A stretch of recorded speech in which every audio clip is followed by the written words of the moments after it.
یک وقتا ما خطیب بودیم، بعد از ازبکستان شب زیارت می اومدن. او وقتا جناب اسلام کریمов رهبر بود که کمتر حالت مسلمانان سختگیری بود است. اونها شب و شب می آمدن ما را زیارت میکردن، شب و شب میگشتن میرفتن. میگفتن اگر دانن که ما همینجا آمدیم نزد شما، مقصد ما دیگر در آزادی گشتن نمیتونستیم. لیکن همونا میگفتن ما از دهن همون زیارتچی ها بگم تو که میگفتن سویتو را میکشیم شب ده در دهن اینمی تریزه سطیل آو میموندیم که گویا که کمتر تجربه بود است که آواز وقتی آب میشته آوازی درنا بیرون دنا میمونده. اما نمیدونیم تو چه اندازه حقیقت داره نداره. بعد میگم ما در جاگه خامون پستک همین دیسک خطا میمونیم گوش میکنیم. در خانه در جاگه خامون پس مونده دیسک میمونیم گوش میکنیم. یا اگر در یک خانه 3 کس جمع میشید همین 1 ساعت پس میدی که اومدن مقصد پرسپوس سر شد. الله را سپاسگزاری کنم در کار برادرای عزیز. من این چیزا را با خدا ای دهنی هم شنیده بودم. برای این الله را همیشه سپاسگزاری کنم. این خدای مهربان ترحم شوی. در یک وقتایی هستیم باز گفتم تا که بسیار زمان خودش دنیا خودش در یک حالتی بسیار در تشویشه. ولی الله همینجا دا باید ترحم کرده. همین دیار خود مونده، وطنی خود مونده. تینجک میریم میشینیم یا دهنک نان یافته خورده استیم. هر کس الله مهربان رزاق خودشه. یک کس خیلی زیاد میده، یک کس کم میده.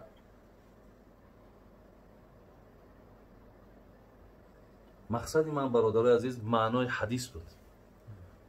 معنای حدیث بود که یعنی امروز کتاب ها داریم که حدیث ها را معنا میکنیم.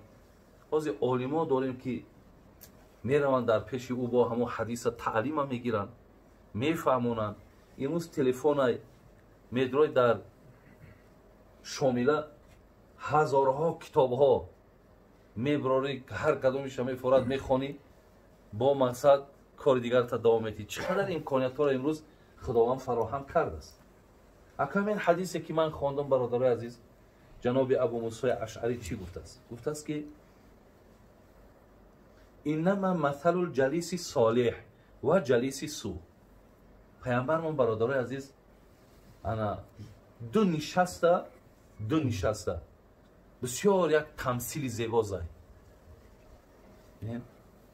چی گفته است؟ گفته است که انامین نشستی که ما داریم با نشستایی هست که خالی از این پند نصیحت های، خالی از اینه. در جاهای این حلال ها حرام ها هستن. اگه اون نشست قطعی این نشست پیامبر مثال زده. گفته است که مثال آن کسانی که در مجلسی این مثل ماوری مجلس نشستن این را با چی مانند که گفته است فحامل المسک. این گفته است مثل یک دکان عطر فروش است. اینجا را برادر عزیز حضرت همانند چی گفته است؟ دکان عطر فروش. حاضر ما در کجاییم؟ در دکان عطر فروشی. بعد حضرت دوام میته سخن پیامبرمان. چقدر فصاحتی بلند، چقدر معناها قطعی، چقدر ساده کرده. مثال اما ان یحزیک. گفته است در دکان عطر فروش وقتی که شما میدرایین شاید عطر فروش برای شما گفته است یگان عطر را هدیه کنه. یک عطر تو میده. یحزیک به معنای یعتیق میاد، به معنای که ممکن تر یک عطر بده. این معنی تبتاع منه. گفته است خیلی در آمدین اگر به شرط عطر فروش یگان عطر هدیه نکنی که امروز عطر فروش ها دیده میدروی حتما یک بگیره بوشه بکش، یک در تند میشپه، یک دست ده میشکه. هست کو اگر مبادای گفت این کار نکردم تبتاع منه. اگر مبلغ داشته باشید تا از اونجا عطر میخرید. اگر به شرطی که نداد عطرم نخریدی اما ان تجد منه ریحا طیبه. سیم گفته است از همین دو چیزشم که اگر محروم شدی از سیمش محروم نمیشه. یعنی گفته است همو بوی خوشی، همو مثال بگیم دکان عطار در مشامت میرسه کو ندادد نخریدی لیکن بوی همو درون یک کیفیت بردی کو. ولی در حدیث داره میگه اگر همین بوی خوش در مشامت رسید بگو اللهم صل علی محمد و علی آل محمد، زیرا اساسگذار بوی خوش پیامبر مونه. حضرت بوی خوش دوست می داشتن. ولی امروز مصلحت ما هم به شما میگه که شما هم باید بوی خوش دوست بدارید. در همین قدر سیراوی، در همین قدر صابون، باور که در بر یک خیل آدم دمت میگیره. دمت میگیره برادری عزیز، باور کنید. با در همین گرمی ها آخی وقتی که ما بگیم این الله جمیل یحب الجمال، این الله نظیف یحب النظاف، خدا زیبا های زیبا را دوست میداره، خدا پاک های پاک را دوست میداره. او چی درد داری یک کرتک تازه بپوشی؟ با کی را میمانیش؟ یک کرتک تازه بپوش، یا لباسکا تا نگاه که، یا تنک تا نگاه که. ولی ما 10 تا سنتی که از پیامبر نازنین داریم، سنت پیامبر مونه. زیر کشت تازه که، زیر نافت تازه که، دایم مسواک بزن. بین سنت های پیامبر مون. حتی تا جای خواندم که همین دست شستن هم در سنت پیامبر آمده است. او روز حدیثی بگیم عایشه مادرمون روایت میکنه. همین را گفته است که یه وقت میشوی گفته است انگشتات در انگشتا بود. از امروز برای همین کرونا ویروس میگن که او انگشتات خیلی بشو. در سنت همیه که انگشت با انگشت گفته است پیامبر همین خیلی انگشت با انگشت دستات تا توق گرفته است. در همون زمانهای پیامبر نازنین که آب میخریدن، ببین اصحاب پیامبر بوی خوش میکن. امروز در همین قاو در بر یک خیل مشیشته نمیشه. تای زیر بغلامون بو میکنه، نسکیامون بو میکنه، خدامون چرکیم همین رنگ رو تا میبینن میگوی نوای درو مای با خدا خمی یک مشت او چه همین رو تا بشو او خدا پینیس و خوزک موی سر مونده، موی سر تا کشرو که گفته سای پیامبر گفته سای آخه تعلیمات دین مونه ای من نیست که شما بگنی مردک ای مسکیشا میگه. من از سنت پیامبر گپ زدیستم. یک نفر میگه در آمد در سنن ابو داود حدیث میاد، میگه نفر در آمد موی سرش میگه شونانو کده. حضرت میگه منش کده گفتم بریم با ترتیب بیارنش بعد بیاد سلام کنن. رفتن با ترتیب مقصد همون را یک شانش کردن پسش کردن. آمد گفتیم بهتر نبود که خطرنگ شیطان کرده بودی. ببین با چی نسبت شد پیامبر. برای ما باید برادرای عزیز در همین مسئله باید بسیار با اهمیت باشیم، تازگی را نگاه کنیم. بعدن چی گفت؟ خیلی بوی خوشی همون دکان با مشامت میرسه. برای همین برادرای عزیز و گرامی، ولی امروز فقط داملا هم شاهده که جای میریم فقط سوال همین ناز تارت همیش کنه. یا دهنی نازنین برادرای عزیز، پیامبر نگفته است ناز بکش، گفته مسواک بزن. گفته است مسواک بزن، نگفته ناز بکش. برای همین در این مسئله هاتون نگاه کنیم برادرای عزیز. خب حضرت گفت که مادامی در دکان در آمدی نخریدی و چیزی ایسایی دکان هدیه نشید لیکن بوی خوشش بر شما رسید. محفل ما تمثیل پیامبر، ببینید مثل زدن پیامبر با چی بوده است؟ یعنی این خانه حاضر جای دکان عطر فروش. اگر چند برادرای عزیز یعنی از او حدیثایی را که اینجا با متنهای عربی خوانده میشه اگر در ذهن شما هم که نرود، اگر شما مثال داملا محمد الله هم کشیده نتونستین، خیلی ای صحبتاشون استفاده کردیسین، ای علمشون استفاده کردیسین. در دام حدیث بعد پیامبر چی گفت؟ بعد گفت که مسئله جلیسی سو همنشینی در محفلی که گفتی حضرت در ابتدا گفت که سخن از مای معشوق، یعنی از مای معشوق کجا نیست که اونجا گپ نمی فقط خنده ای، سخن بیهوده ای، سخن حقارت ای، یا شاید که مثال ای همون گناه های کردگیشون گپ زنن یا یگان گناهی میکردگیش نقشش بکشن، ممکن همین باشه. فقط او را چی گفت پیامبر؟ گفت اون نشست با چی هماننده، گفت نافخ الکیر. نافخ الکیرش برادر عزیز دکان آهنگر. اگر دکان عطر فروش باشه او دکان آهنگر بوده. دکان آهنگر چی داره؟ اینجا فهمیدیم سه چیز گفت پیامبر. اونجا گفت که اما ان یحرق ثیابک اما ان تجد منه ریحا منتنه. او دکان آهنگر که در آمدی اونجا مقصد علاوه دود، اونجا فقط چی هست؟ علاوه دوده. گو اگر احتیاط کردی که لباست نسوخت، یعنی علاوه دا تونیستی که لباس دا قپیدی که نسوخت، اگر لباست نسوزه گفتم لیکن همو دودی بدبویی که در همون درن است دمشامت میرسه.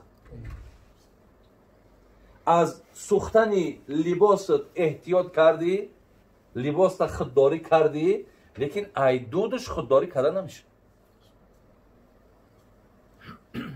برای حضرت مولا میگو صحبت عاشق تو را عاشق کرد، صحبت فاسق تو را فاسق کرد.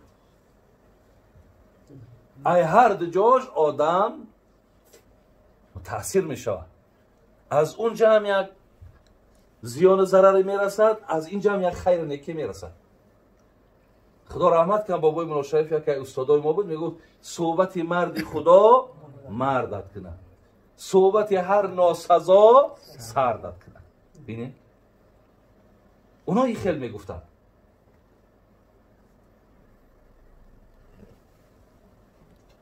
خدا رحمت کنه این مرد که شیخ نو گذشت در ایران کی بود؟ صوفی کلام محمد عمر سربازی. محمد عمر سربازی الله رحمت مغفرت، چند کتاباش رو در کتابخونه‌مون هسته. سیاه عالم کلان. او کس میگه اگر بینه نشستا را میگه، اگر میگه با آدم های دویم کارت قطعی آدم های مالدار قطعی نشستن باشه، در تو میگن ناشکری بسیار میشه. اگر با آدم های فقیر میگه بشینی بسیار، در تو شکرگزاری نعمت پیدا میشه. اگر با آدم های تکبر و مغرور بشینی، در تو هم میگه انامین هوابلندی و غرور پیدا میشه. اگر میگه با زنکا بشینی، در تو خواهشات نفس پیدا میشه. اگر بچه‌ها خدی بشینی، در تو لیواتگری پیدا میشه. اگر با آدم فاسق بشینی، فاسق یک کسی که گناه رو آشکارا میکنه، در تو میگه انامون جرأتی گناه کردن پیدا میشه. اگر میگه با آدمای عالم بشینی، در تو ترس خدا پیدا میشه. هر نفر با خودش برادرای عزیز و گرامی نشستشان یک تأثیری برای ما و شما دارد. برای همین ابو سعید خدری از نام پیامبر نازنینمون که امام مالک در موطأش اسناد میاره با لا بأس به میاره، اسنادش با لا بأس به در موطأ امام مالک لا تصاحب الا مؤمن ولا یأکل طعامک الا تقی. پیامبر گفت هر گاهی که میشینین نفرهای قطعی بشینین که ای خدا میترسن. هر گاهی که طعام میتی، کسی را طعام بده که از خدا میترسن. این دلالت پیامبر مونه برادر است. برای همین الحمدلله رب العالمین که این بگاه برادرای عزیز نشست ما و شما سیاره نشست مبارک بود، سیاره نشست خوبی بود. ولی جناب امام غزالی یک سخن عجیب دارد، میگه اگر خدا بنده را بد ببینه سه چیزش میته، سه چیزش میگیره. اگر خدا بنده را بد ببینه سه چیزش میته، سه چیزش میگیره. سه چیزی که میته اینمی صحبت ده، اینمی صحبت ده، اشتراک کردن نصیبت میکنه، نه که قبول همه را ات میگیره. اینمی جمعی آید خیلی اینجا یک شوربا بوده گوش بریام، ҳамун таъм қабул кардӣ ки шикам таями хӯрдӣ тамом. از اینجا مصلحت و یک ساعته که در اینجا پند نصیحت چید ای هیچی تو برداشت نکردی. حالا که مهمتر این بود یک ساعت پس حل میشه میره با شکمت گرسنه میگو هیچی نخوردم. این شکم 60-70 سال شد پر میشه و خالی میشه این هیچ وقت ندارم نمیشه. یکم میگه چیزی را که میتد نمی صحبت موفقت میکنه و لیکن قبول همیشه را ات میگیره او به خاطر بدت میبینه. دوم علمت میتاو صدق تا میگیره. علم داری به علم نیستی لیکن عمل نداری. صدقی در همون علم نیست. برای بعد نده بعضی وقت یکون کسا میبینیم که ای زمره میا باشم میگیم امی علم همی آدم در حیف شدگیه. میگیم کامل علم در همی آدم حیف شده است. غزالی میگه دویم چیزی را که خدا بنده را بعد ببینه نمیاد علم میتاش صدق میگیره. سیوم پایبند عمل صالح میکنه و اخلاص تا میگیره. عمل صالح را کردی سید نه که در ما عمل صالح اخلاص نداری. اگر هر عمل در او اخلاص نباشه برادر عزیز او عمل پیشگاه خداوند قبول نمیشود. برای چه خالصا لله تعالی میگیم که عملم خالص به خاطر خداه. این همی دعوت من اولی ابوالای سمرقندی میگه که 5 چیز اگر تو داعی واعظ نداشته باشه میگه دعوت نکنه مردم. یک چمیه یک پونکت میگه من میگه که دعوتت خاص به خاطر خدا باشه. اگر خاص به خاطر خدا نباشه برادران نتیجه نمیده. یعنی هیچ کس تو نمیتونی نماز خوان کنی، هیچ کس نمیتونی که ای حرام دور کنی، هیچ کس نمیتونی مقصد همون سخنها را در ذهنش جا کنی نمیتونی. برای خود از برای خدا نیستی. وقتی خود از برای خدا باشی سخن در مردم مؤثر تاثیر میکنه در او پایبند میشود. الهی مهربان باز هم احسان ها را قبول کنه و محبت اخلاص ها به سوی الهی مهربان باز زیاد کنه و خدای مهربان همه شما را در دل هاتون مقصود ها دارین، مرام ها دارین. خدا اگر نیک باشد برآورده کنه. خدای مهربان حقیقتا این بیماری که امروز خیلی و خیلی احوال دنیا را بد کردگی است. بسیاری ای برادران امروزا خواهش میکنن دعا که او تم کسالای او چم کسالای اکم کسالای خدا همه بیماری های ما را شفا دهد و مهاجران خدای مهربان صحت و سلامت با خاندانشون رسونه و الله در این خاندان فیض و برکاتش نازل کنه. آفت و بلا را دور گردونه. ربنا تقبل منا انك انت السميع العليم وتب علينا انك انت التواب. سلام علیکم و رحمت الله. الله برکاتتون زنده باشین. سلامت باشید.